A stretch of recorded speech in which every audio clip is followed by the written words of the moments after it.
প্রথমেই সবাইকে জানাই শুভ নববর্ষের অনেক অনেক শুভেচ্ছা।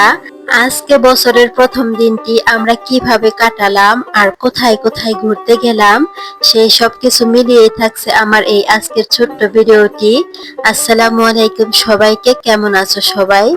আশা করছি সবাই অনেক অনেক ভালো আছো। আল্লাহর রহমতে আমরাও অনেক ভালো আছি। অনেক দিন আগে আমার হাজবেন্ড এই কাপড়ের কম্বো সেটটি আমাকে গিফট করেছিল, কিন্তু সময়ের অভাবে তা কখনোই পরা হয়নি, ঘরের এক কোণেই পড়েছিল। তাই আমি ভাবলাম আজকে যেহেতু বছরের প্রথম দিনে না হয় হাজবেন্ডের দেওয়া এই কাপড়টি পরে নিই। মাশাআল্লাহ বলতেই হয়, আমার হাজবেন্ডের পছন্দ কিন্তু অনেক বেশি সুন্দর। আমার কাছে তো এই কাপড়টা অনেক বেশি পছন্দ হয়েছে। আর এই কাপড়ের সাথে কিন্তু আরো অনেক জিনিস ছিল, যেমন এই তো দেখো এই চুড়িগুলো, এই কাপড়ের সাথে 2 মোট চুড়িও ছিল। আর চুড়িগুলো কিন্তু অনেক বেশি সুন্দর ছিল। আর আমার কাছে কিন্তু এমনিতেই কাচের চুড়ি অনেক বেশি ভালো লাগে। আর এইখানে কিন্তু 2 মোট কাচের চুড়ি ছিল, যা দেখতে কিন্তু অনেক বেশি সুন্দর। 2 মোট চুড়ি কিন্তু আমার কাছে অনেক বেশি ভালো লেগেছে। এই তো দেখো পরার পর কিন্তু দেখতে অনেক বেশি ভালো লাগতেছিল। আসলে আমরা মেয়েরা কিন্তু ছোট ছোট গিফট পেলে অনেক বেশি খুশি হই।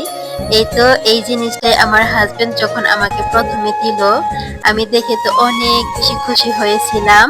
কিন্তু আমার যেহেতু 2টা ছোট ছোট বাচ্চা আছে, ওদের কারণে কিন্তু আমি কাপড় একদম পরতেই পারি না, কোথাও গেলেও পরতে পারি না।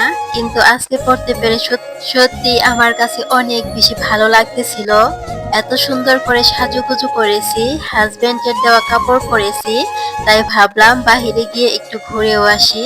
এই তো দেখো আমরা কিন্তু রাস্তায় আসার সাথে সাথে একটা রিক্সাও পেয়ে গেছি।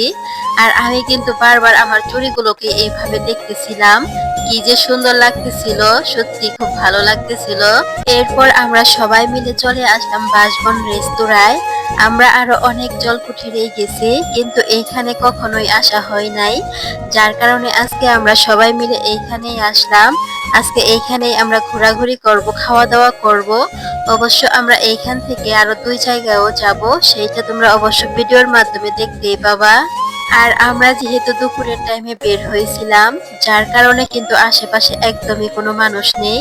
কিন্তু একটু পরেই কিন্তু এইখানে অনেক মানুষ দিয়ে ভরে যাবে, তখন কিন্তু আমরা এইখানে আর হাঁটার জায়গায় পাবো না। এই তো তারা সবাই এইখান দিয়ে নেমে গেছে, এখন আমিও আস্তে আস্তে করে নেমে যাচ্ছি। আর এই রেস্তোরাঁর ছোট ছোট ঘরগুলো কিন্তু একদম বাঁশ দিয়ে তৈরি করা ছিল, যা দেখতে অনেক বেশি সুন্দর লাগতেছিল। আমার 2 ছেলে তো উপরে তাকিয়ে তাকিয়ে ওই ঝাড়টাকে দেখতেছিল, মনে হয় ওইটা তাদের অনেক বেশি পছন্দ হয়েছে। আর এইদিকে আমাদের অবস্থা দেখো, আমরা সবাই এক পাশে বসেছি, কিন্তু আমাদের ছোট্ট পাখিটা একাই অন্য পাশে যে বসে আছে, সে কোনোভাবে এইখানে আসবে না। এরপর আমরা দেখে নিচ্ছিলাম কি কি খাবো। এইখানকার জায়গাটা যদিও আমার কাছে অনেক বেশি ভালো লেগেছে, কিন্তু এইখানকার খাবারগুলো না আমার কাছে একদমই ভালো লাগেনি। আর এইখানে যা যা পাওয়া যাচ্ছিল বেশিরভাগই ঠান্ডা জিনিস, যা আমি একদমই খেতে পারি না। যার কারণে কি আর করা যাবে, আমরা শুধু একটি পিৎজাই অর্ডার করেছিলাম, আর বাকি খাবার কিন্তু আমরা বাহিরে যেয়ে খেয়েছিলাম। আর আজকে আমি প্রথম দেখলাম আমার 2 ছেলে পিৎজা খেতে এত বেশি পছন্দ করে। আগেও কিন্তু অনেকবার খেয়েছি, তাদেরকে খাওয়ানোর চেষ্টা করেছি, কিন্তু তারা কখনোই খায়নি। আজকে তাদের খাওয়া দেখে তো মনটা একদম ভরে গেল। এরপর আমরা এইখান থেকে চলে যাচ্ছিলাম, আমার হাজবেন্ড এখানে এসে বিলটা দিয়ে দিচ্ছিল। আসো এবার চারপাশের অবস্থাটা একবার দেখিয়ে দিই। মাশাআল্লাহ জায়গাটা দেখতে কিন্তু অনেক বেশি সুন্দর ছিল। এরপর আমরা চলে গেছিলাম সরকারি স্কুলে। একদম সরকারি স্কুলের পাশেই এত সুন্দর একটি বটগাছ আর নদী ছিল, যা দেখতে অনেক বেশি ভালো লাগতেছিল, আর ঠান্ডা ঠান্ডা বাতাসও ছিল। এরপর আমরা সবাই ওইখানে অনেক সময় ছিলাম। এখন আমরা ওইখান থেকে চলে যাচ্ছি বৈশাখী মেলায়। এই তো এটা আমার বড় ছেলের স্কুল, এইখানেই মূলত আজকে বৈশাখী মেলা হচ্ছে। আর এইখানে এসে তো আমার মনটা একদমই খারাপ হয়ে গেল, কেননা আশেপাশে দোকানে কোনো কিছুই পাওয়া যাচ্ছিল না, আর যা পাওয়া যাচ্ছিল তা অনেক বেশি দাম ছিল। আমার আজকের ভিডিওটি এই পর্যন্তই শেষ করব। সবাই ভালো থেকো, আল্লাহ হাফেজ।